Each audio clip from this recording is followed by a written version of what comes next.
Good evening, ladies and gentlemen, honorable panel.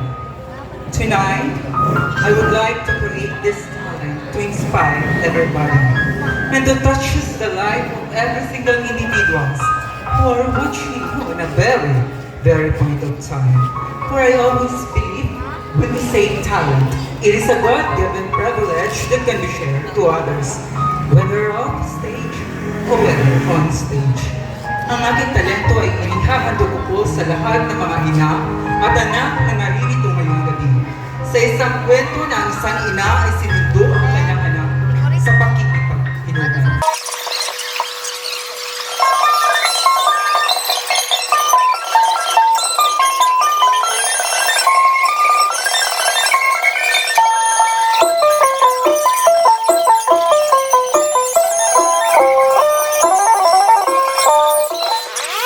Bakit ngayon malaki ka na? Kaya mo na ang iyong sarili, ay ganun mo na lamang ipahiya ang inang nagtutisi. Naaalala mo pa ba nung bata ka? Diba? Nasugatan ko. Hindi alam ng iyong ina ang gagawin niya kasi nasasaktan ka. At nung napaaway ka kahit alam niyang mali ka, ay pinagtatanggol ka niya. Pero bakit iyong malaki ka na? Ay ganun mo na lamang siya ipagtulakan kapalayo. Ganun mo na lamang siya bastusin sa harap ng mga tropa at barkada mo. Ni kahit minsan ay hindi nagkaroon ng malaking ambag sa pagpapalaki sa iyo at sa pagsasakripisyo.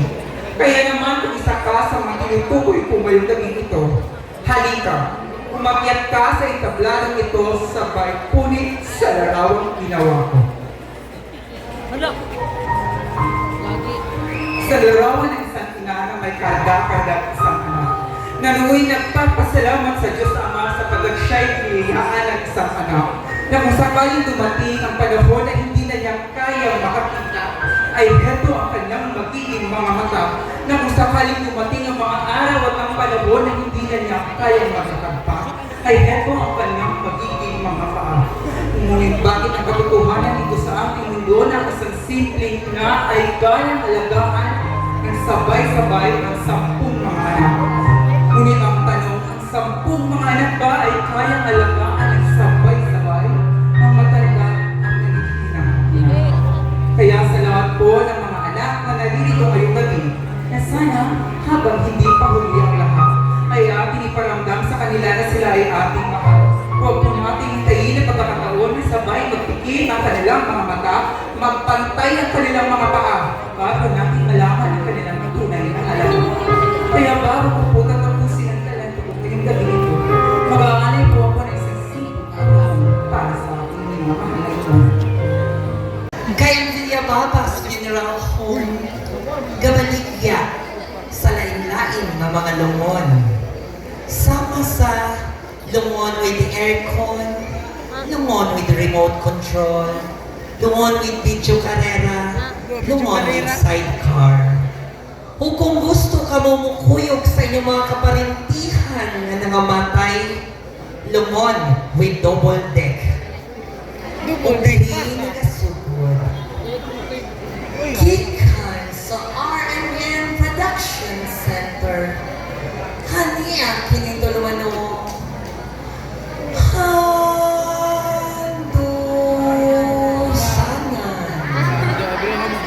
Sausa kabayot laagan.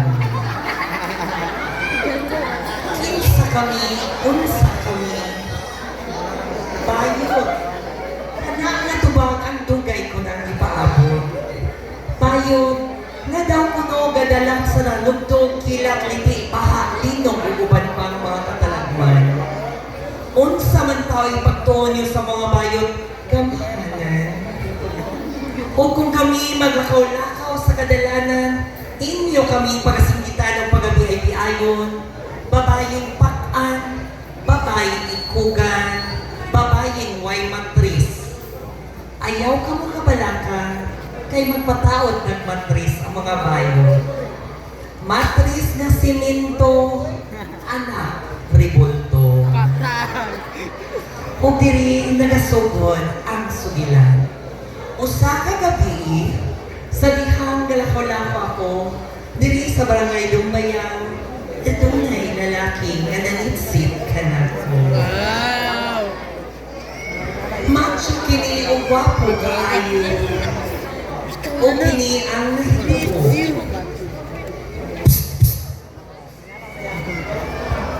Kinsa ba na oy? Pag-asamo ba na niya oy? Pwede ko makikila-ila ng umis. Inaila naman di ay. Tao ka lang yung si Ice na taga-Nanaw del Norte. Tawag ka lang bukog si Junjun. Humingon ka na ko si Junjun mga kaisuunan ko. Ice, pwede kong halok ni Ice. Sabay Jun, oy. Pagkaroon pa ng galit taga-ila mo na panadayin din ka na ko. Manglaag na sa kalandahan, Ice. Kung tungod sa akong pagkawiyang, mingubahan ako kang Junjun sa landahan. Kung palabot na mo dito, iya akong giduot-duon. Kung ginasok-dasok sa dako nga haligi, sama ka dako sa poste sa zaniko. O diha, nakasinggit ako, agay, agay, agay. Pagkasakit sa paak sa mga lamigas. Hangtod, nawala naging kami sa among panimot ni Junjun. O pagmata ko, wala na din siya sa akong kiliran. Busa akong gihikap. Pilit-pilit, basa-basa man. Akong gisimot. Humot-humot, baho-baho man. Akong gitilawan. Para tamis-tamis man. Kung tungod kay ngit-ngit man gayod sa landahan, kung asa ako dala ni Junjun, busa akong gipahigan. Diyos ko! Higit!